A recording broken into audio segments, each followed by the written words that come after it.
Hey everyone, this is Bob Brooks, host of the Prudent Money Radio Show. Just got off the radio. Talk today about yet more issues and problems with that bank we like to talk about, Wells Fargo.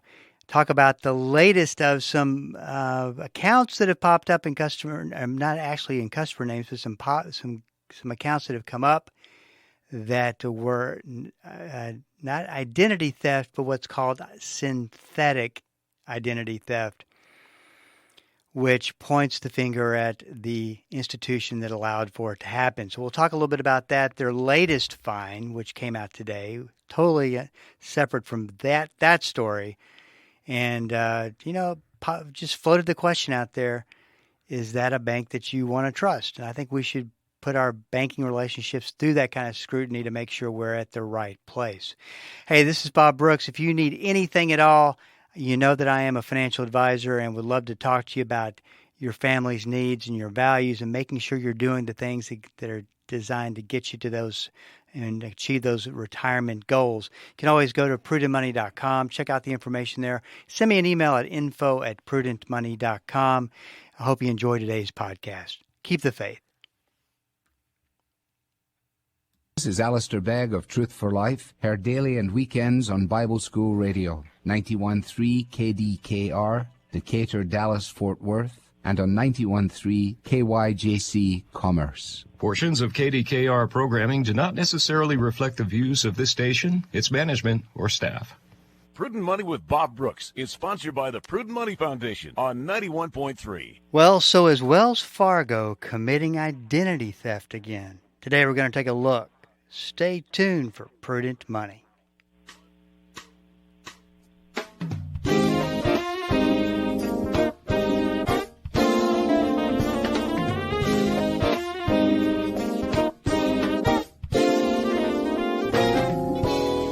Good afternoon. This is Bob Brooks, and you are listening to the Prudent Money Radio Show. Thank you so much for joining me today. You know I do appreciate it. I do have a line open if you'd like to call in, join the program. Number to call is 1-877-913-5357, 1-877-913-5357. You can also go to the website at www.prudentmoney.com. There is a link at the top of the webpage, question and answer. Just click through and send me your thoughts, and we're happy to give you an opinion or a little bit of advice. That's all through the website, prudentmoney.com. While you're there, also make sure you sign up for the Prudent Money e-letter.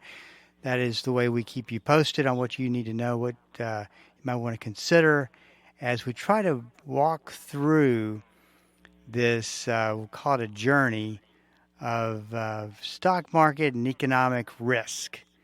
And lots we all need to know. But that's all at the website, www.prudentmoney.com. You can also check out the podcasting section on your favorite platform that you consume podcasts on, and we'll be there. We do put our podcast out every Monday through Friday after the program, and it's a good way to catch up on today's program if you had to miss it. So that is all at the website, www.prudentmoney.com. 1-877-913-5357. Well, not a necessarily good day on Wall Street, but not a horribly bad day as it could have been. We started off the day with Moody's, who's a rating service, and they put ratings on banks and other organizations, and they cut ratings of 10 U.S. banks and put some big names on downgrade watch. What does it all mean? I don't think, personally, and I think this is the way the market reacted to it, it's always kind of shocking to see downgrades happen to banks, but at the same time, no big shocker, no big surprise. And so I think that's why the market, down for over 1% most of the day, finished up just down a little under 0.5%. So like I said, could have been a lot worse. Really, trying to find the one bank that was, because a lot of these banks you probably haven't heard of. Probably heard of Fifth Third Bancorp. That particular bank is, I think, more up north. But this is Moody's, who changed its outlook to negative. But you do know this one, though, Capital One. That is a bank that Moody's decided to change to a negative outlook. And Cullen Frost Bankers, Frost Bank, that's one that was lowered. They had their ratings lowered. Northern Trust, might have heard of that one. U.S. Bancorp, might have heard of that one. Bank of New York Mellon. So, and I can't remember if, oh yeah, I did mention this. There was a fifth, I think it's fifth now this year, a bank that went under about a week ago. Not a whole lot of fanfare, not a whole lot of media coverage. I would assume that the government would just have you turn the other way and look the other way and not get all concerned. That's what someone was asking me today, that they had their money, quite a bit of money, over at a particular bank. Should they move some of that money out? I think that the number was $900,000 between the husband and the wife, and they each get FDIC protection of up to $250,000. So I think anything over that, I would not have at a bank. Having said that, what the government has been very consistent on is when a bank goes down, they find another bank to step in and take them over. So in other words, nobody loses anything. I can't say for sure that happened with this small Kansas bank that was a week ago, but we'll see. What's interesting, back when we had quite a few banks go under, which was during the financial crisis, I always remembered on Friday afternoons, and I guess Friday is the day that the regulators will walk in and take a bank over or shut the bank down. But I would always look at Friday afternoon around 5 o'clock to see what banks were shut down before I wrapped up a day. And maybe we'll be doing that again. But once again, I don't think it's really any big shock that these banks are being downgraded. I mean, I think that's something that we all go, yeah, probably makes sense. But speaking of banks, just when you think that you've heard it all, more and more scandalous stories, information comes out about our favorite bank to talk about, Wells Fargo. Hey, don't shoot the messenger. I'm just reading the news. Now, this story starts off, and you want to talk about bad luck, what this bank probably has. Now, a lot of course, I'm not to be naive, most of what they've done to garnish the reputation they have has been intentional. But the last person that you would want anything to happen to is a forensic accountant who helps consumer lawyers investigate big financial institutions. So this story starts off about this forensic accountant finds out that through a bank statement from Wells Fargo showing that he had $12 in an everyday checking account in his name.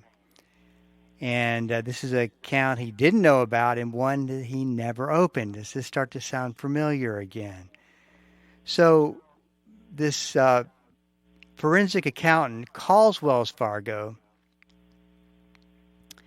and says, hey, this isn't me. I didn't have this account.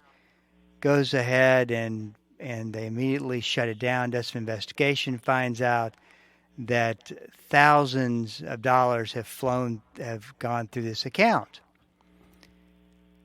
Now, Wells Fargo, I think they're the biggest, and let's call it for what it is. If your bank opens up an account in your name for the purpose of meeting sales goals, I would call it two things. I would call it identity theft because that was unauthorized opening of an account in your name. And I would even call it fraud millions of unauthorized accounts.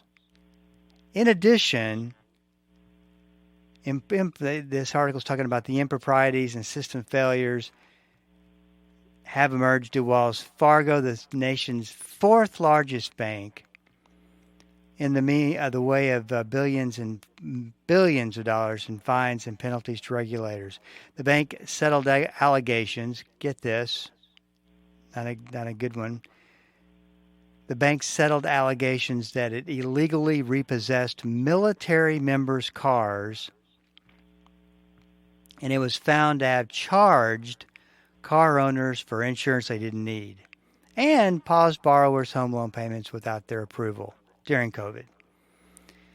Last December, Wells Fargo agreed to pay $3.7 billion to settle Consumer Financial Protection Bureau allegations of the 16 million accounts that they opened.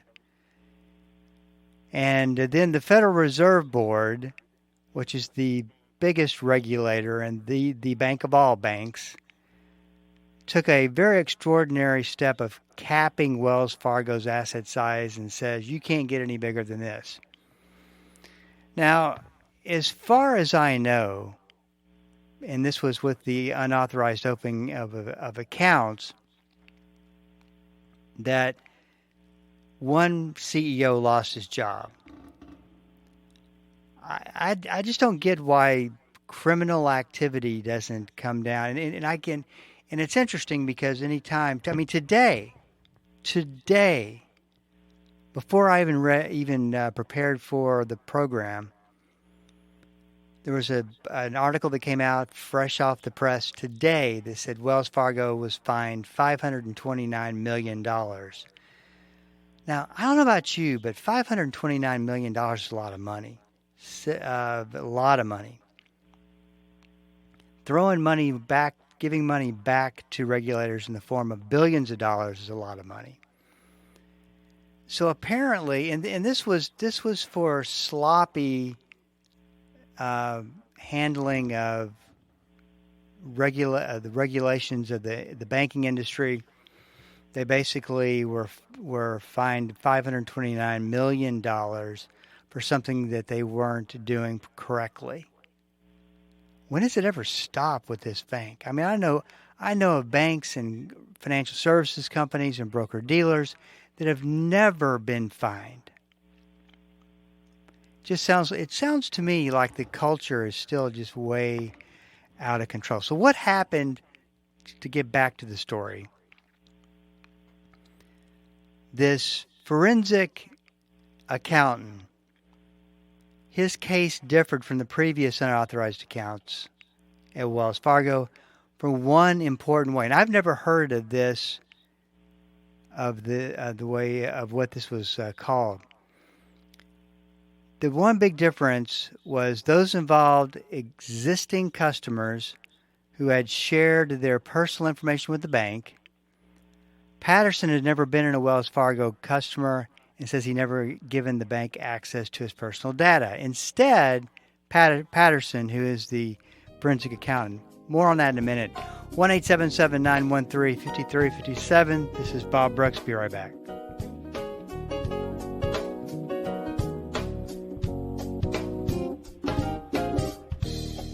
The Word for Today is excited to announce the new official online home for the ministry of Pastor Chuck Smith and Kay Smith, pastorchuck.org. At pastorchuck.org, you'll have instant access to thousands of hours of verse-by-verse teaching by Pastor Chuck Smith from Genesis through Revelation, and full access to special messages on subjects such as prophecy and much, much more. Also at pastorchuck.org, a full library of great teachings by Kay Smith, and a section where you can read some of Pastor Chuck's books online, all free of charge. So visit the new official online home of the Word for Today and the ministry of Pastor Chuck and Kay Smith, pastorchuck.org. Hello, I'm John Monroe, and Wednesday on The Verdict, we're learning about one of the most infamous individuals identified in the book of Revelation. This brilliant but evil charismatic leader will rule the world, although his reign will not last. Join us as we explore what the Bible says about the Antichrist. That's Wednesday on The Verdict. The Verdict, weekday mornings at 10:30, here on Bible School Radio, KDKR. Worthy are you to take the scroll and to open its seals, for you were slain, and by your blood you ransomed people for God, from every tribe and language and people and nation, and you have made them a kingdom and priests to our God, and they shall reign on the earth. Please join us 1 p.m. Saturday and 7 a.m. Sunday with Pastor Jason Wallace for the hope that awaits us as believers.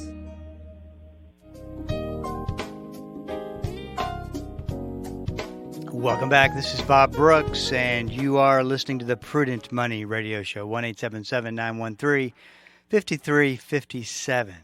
So I couldn't have planned that break any better. Of course, I had nothing to do with it. So it kept everybody in suspense. So what happened to the forensic accountant who never gave Wells Fargo any of his information, nor has stepped foot in a Wells Fargo?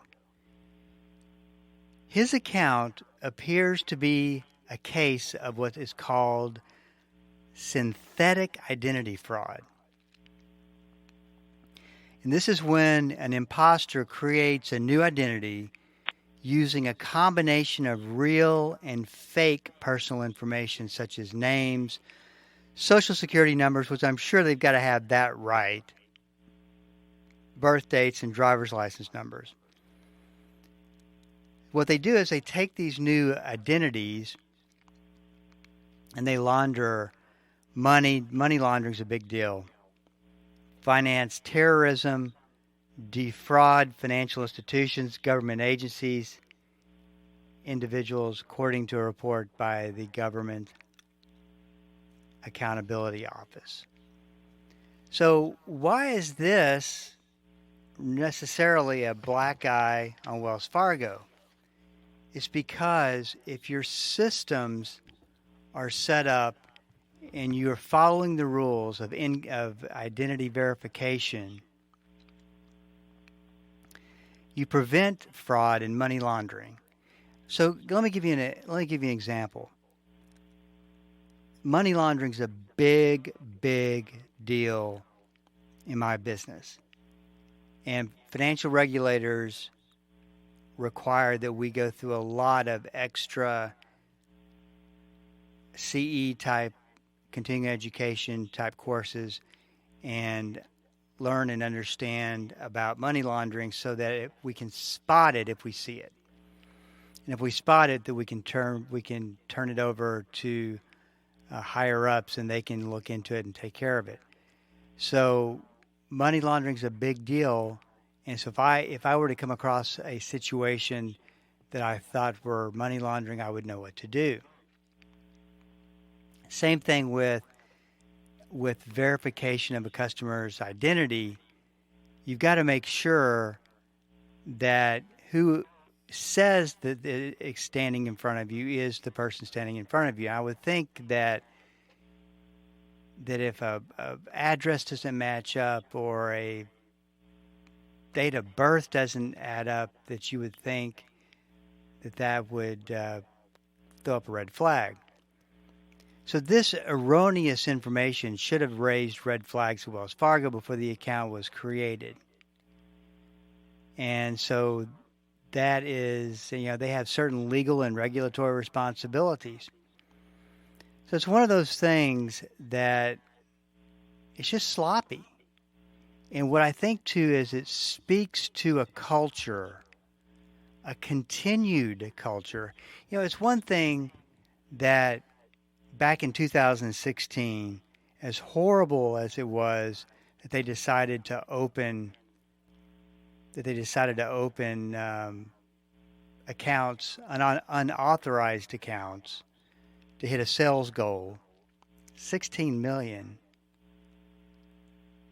It's just as equally as bad that to be banking with a bank that is their culture is such, or it seems like it is, that they continue to get fined, continue to not run a top-notch organization, continue to have this same questionable culture. I mean, once again, 549 million in fines for what the regulators are calling off-channel communications. That's just the latest one. So, it's kind of one of those things where you got to decide where you want to bank. But I don't know. That it's just unbelievable. You would think that bank, which is the fourth largest in the country, would clean up, go to town cleaning up everything, every practice, look at everything they're doing procedure-wise, and change their ways. Just something to know. That's why I bring it up. And there you have it. 1-877-913-5357. That is the number that I call. What's interesting is anytime I talk about this or articles come out, the question always comes back, why isn't something done about this bank that's more of a severe consequence? And obviously money doesn't do it because they're shelling out billions of dollars and it doesn't seem to matter. But I don't know. I think if I was to speculate why the penalties aren't harsher is because, as I've always said, politicians take care of those who take care of them. And the banking industry pumps a lot of money into campaigns and that kind of thing. So I don't know. It makes no sense to me. But I do think it's good to be aware of it, and that's what I feel like my responsibility is. So we knew this was coming as well. Americans increasingly turning to credit cards. We've talked about the record average credit card rate is somewhere, depends on who you believe, but it doesn't really matter because it's 20 to 24%.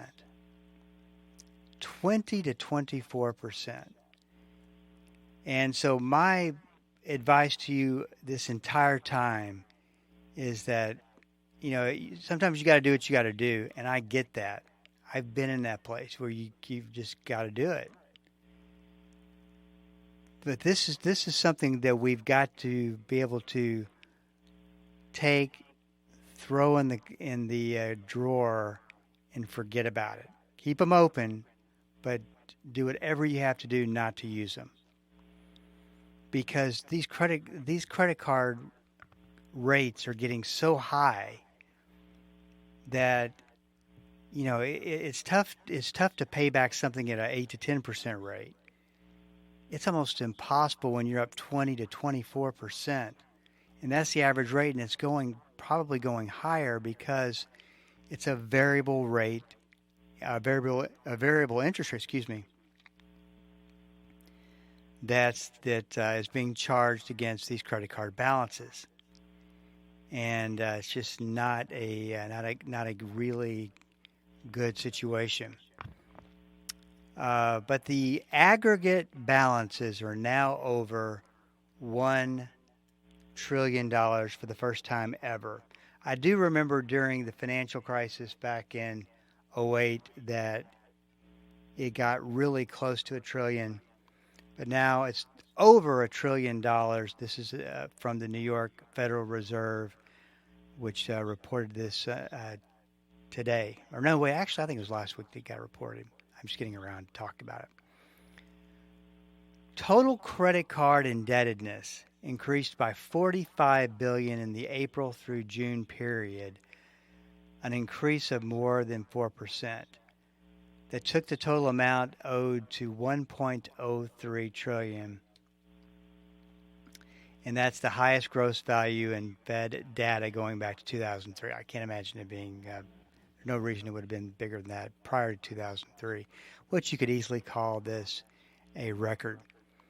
The increase in the category was the most notable area as total household debt edged higher by about $16 billion to $16 billion to that's the amount it went up to, to $17.06 trillion. I'll tell you something that's been really speaking to me lately. And it comes down to one simple word, which is stewardship. And getting the small things right. The small things that might take a little bit extra time, but the small things make sure that you're seeing everything, that you're doing everything that you should, and making sure that what you're managing, what God has blessed you with, that you're being the best, the most prudent stewards you can be. And that includes making sure that you're tracking your spending, that you understand that where your money is going, even to the small amounts. I was looking at something on a credit card bill, and I thought, well, that's $12. And my first instinct was, it was a subscription that I use every once in a while. My first thought was, that was $12. I thought, no, it was $12. That's 12. If we looked at every dollar as 100 or 1,000, because every dollar is important, because it was given to us and blessed to us by what God's actions of allowing us to have that dollar. So every dollar is precious. If we treated it that way, we would look at stewardship a lot different. Instead of, oh, it's just $12. No, it's important because it is $12 you are blessed with to be the steward God, and you learn from that process. And so I would encourage you to really think through the eyes of, in the filter of stewardship, as you consider the money that you've been blessed to manage. And it is a blessing. Sometimes people think it might be a curse, but it is a blessing. And that you're doing everything that you can. Hey, this is Bob Brooks. You got a question for me, please go to the website at prudentmoney.com and send it in, because we are all out of time. Till we do meet again next time. Keep the faith and have a great rest of the day.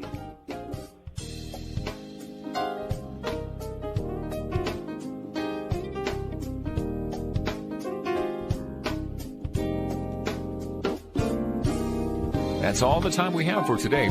Questions or comments for Bob, or to find out more great information like what you've just heard, visit www.prudentmoney.com. Be sure to join Bob Brooks again for the next edition of Prudent Money.